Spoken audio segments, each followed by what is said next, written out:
So, one more quick thing.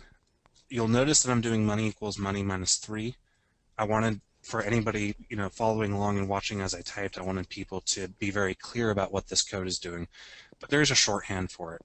I'll introduce the shorthand for these two statements and leave this the long way. So money, we can say instead of money equals money minus 3, we can say money minus equals 3. The minus equals is a very special assignment operator.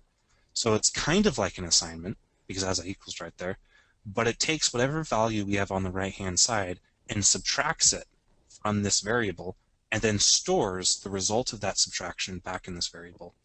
And that's because we have minus right there. So we can do the same thing here. Minus equals, what was this? 1. And then I'll leave Pepsi the longhand. But it's the exact same code. Exact same code.